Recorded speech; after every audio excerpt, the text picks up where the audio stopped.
শেখ হাসিনা পালিয়ে গেছে, শেখ হাসিনা নাই, শেখ হাসিনা চলে গেছে, শেখ হাসিনা পালায় না। বাংলাদেশের সাবেক প্রধানমন্ত্রী শেখ হাসিনা অভিযোগ করেছেন যুক্তরাষ্ট্রকে সেন্ট মার্টিন দ্বীপের দখল নিতে না দেওয়ায় তাকে ক্ষমতা থেকে সরিয়ে দেওয়া হয়েছে।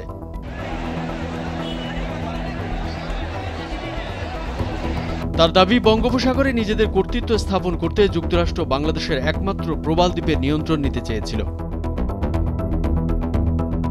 নিজের ঘনিষ্ঠ সহযোগীদের মাধ্যমে পৌঁছে দেওয়া একটি বার্তায় ভারতীয় সংবাদ মাধ্যম ইকোনমিক টাইমসকে এমন সব দাবি করেন হাসিনা। ওই বার্তায় তিনি বলেন, আমি পদত্যাগ করেছি যাতে আমার দেশে লাশের মিছিল দেখতে না হয়। শিক্ষার্থীদের লাশের উপর দিয়ে তারা ক্ষমতায় আসতে চেয়েছিল, কিন্তু আমি তা হতে দেইনি। তার আগেই প্রধানমন্ত্রীর পদ থেকে পদত্যাগ করেছি। হাসিনা বলেন, আমি ক্ষমতায় থাকতে পারতাম যদি আমি সেন্ট মার্টিন দ্বীপের সার্বভৌমত্ব ছেড়ে দিয়ে যুক্তরাষ্ট্রকে বঙ্গোপসাগরে কর্তৃত্ব স্থাপন করতে দিতাম। আমি যদি দেশে থাকতাম তাহলে আরো প্রাণ হারিয়ে যেত, আরো সম্পদ ধ্বংস হতো। সবকিছু বিবেচনা নিয়েই আমি দেশ ত্যাগের মতো অত্যন্ত কঠিন সিদ্ধান্ত নিয়েছেন বলে জানান হাসিনা।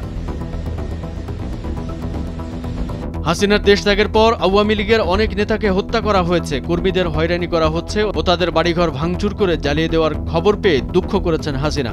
এরপর হাসিনা জানান, আমি শিগগিরই ফিরে আসব। আওয়ামী লীগ বারবার উঠে দাঁড়িয়েছে, আবারও দাঁড়াবে বলেও জানান সদ্য পদত্যাগ করে দেশ ত্যাগ করা হাসিনা। কোটা আন্দোলন ও শিক্ষার্থীদের বিক্ষোভের কথা উল্লেখ করে শেখ হাসিনা বলেন, আমি কোনোভাবেই শিক্ষার্থীদের রাজাকার বলিনি, বরং শিক্ষার্থীদের উত্তেজিত করতে আমার কথাগুলো বিকৃত করা হয়েছিল। সেদিনের পুরো ভিডিওটি আবারও দেখার অনুরোধ জানান শেখ হাসিনা। তার মানে কি মুক্তিযোদ্ধার সন্তান নাতিপুতিরা কেউ মেধাবী না, যত রাজাকারের বাচ্চারা নাতিপুতি হলো মেধাবী, তাই না? এদিকে হাসিনার ঘনিষ্ঠ আওয়ামী লীগ নেতারা ঢাকার শাসন ব্যবস্থা পরিবর্তনের জন্য যুক্তরাষ্ট্রকে দায়ী করেন। সেই সঙ্গে তাদের অভিযোগ, মার্কিন কূটনৈতিক এর জন্য দায়ী। আওয়ামী লীগ নেতারা আরও অভিযোগ করেন, মার্কিন এই কূটনৈতিক চীনের বিরুদ্ধে উদ্যোগ নেওয়ার জন্য শেখ হাসিনাকে চাপ দিচ্ছিলেন।